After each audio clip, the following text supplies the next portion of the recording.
Assalamualaikum warahmatullahi wabarakatuh. Apa kabar semua? Ibu berharap kalian semua sehat ya.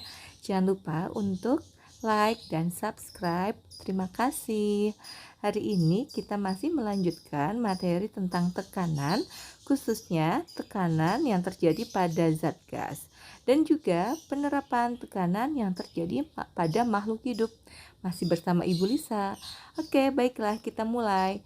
Tekanan pada zat gas. Ada sebuah percobaan.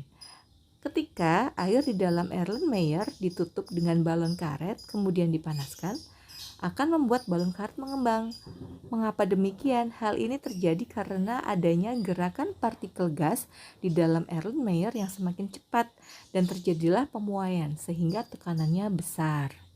Nah, di sini dulu ada seorang ilmuwan bernama Robert Boyle menyatakan bahwa tekanan udara berbanding terbalik dengan volume. Jadi, semakin tinggi tekanan udara, maka semakin rendah volume suatu wadah. Demikian sebaliknya.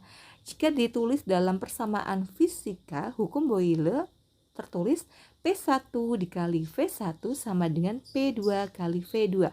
P adalah tekanan, V adalah volume. 1 itu awal, 2 itu akhir. Kita langsung ke contoh soal ya. Ruang tertutup yang volumenya 0,2 meter kubik berisi gas dengan tekanan 60.000 Pascal. Yang ditanya, berapakah volume gas jika tekanannya dijadikan 80.000 Pascal? Silakan kalian gunakan persamaan tadi. Kita masukkan P1 kali V1 sama dengan P2 kali V2. Yang ditanya adalah V2. Maka akan ditemukan hasil 0,15 meter kubik. Oke, di sini kita langsung masuk ke tekanan yang terjadi pada makhluk hidup. Di sini ada gambar air masuk ke akar. Prosesnya, air masuk ke rambut akar, langsung ke epidermis, korteks, dan juga langsung ke silem. Berikutnya yang kedua, bagaimana air yang tadi sudah di akar masuk naik ke atas. Ternyata ada beberapa faktor yang menyebabkan. Jadi yang menyebabkan faktor atau yang menyebabkan naiknya air ke atas, yang pertama adalah daya kapilaritas batang.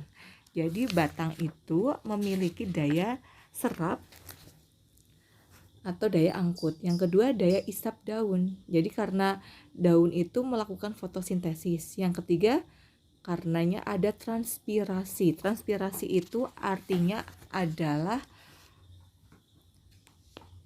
penguapan air yang dilakukan oleh daun. Selain pada tumbuhan, ternyata tekanan juga berlaku pada tubuh manusia ya. Kalian mungkin pernah melakukan pengukuran tekanan darah, yaitu menggunakan alat tensimeter. Di sini mengapa bisa terlihat? Jadi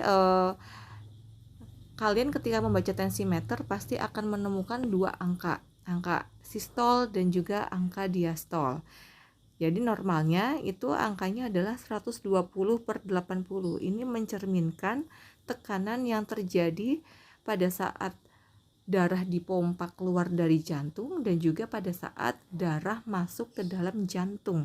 Jadi yang 120 itu adalah darah dipompa keluar, sedangkan yang 80 itu adalah darah masuk ke dalam jantung.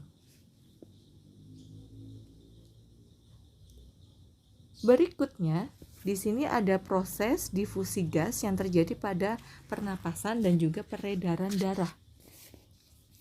Jadi ada gambar di sini jantung, ada peredaran darah dan juga ada paru-paru. Jadi kenapa ini ada kaitannya? Karena oksigen, karbon dioksida itu terdapat di dalam darah. Sedangkan darah itu adalah cairan yang dipompa oleh jantung. Nah, cara kerjanya mereka bisa mengalir itu karena ada tekanan ya. Oke, silakan nanti kalian kerjakan soal di bawah ini ya. Jadi ada 2 soal. Kalian hanya perlu menyebutkan bagaimana peristiwa yang terjadi pada jantung pada saat memompa darah dan juga mekanisme pengangkutan air yang terjadi pada akar. Oke, terima kasih atas perhatiannya. Semoga bermanfaat ilmunya.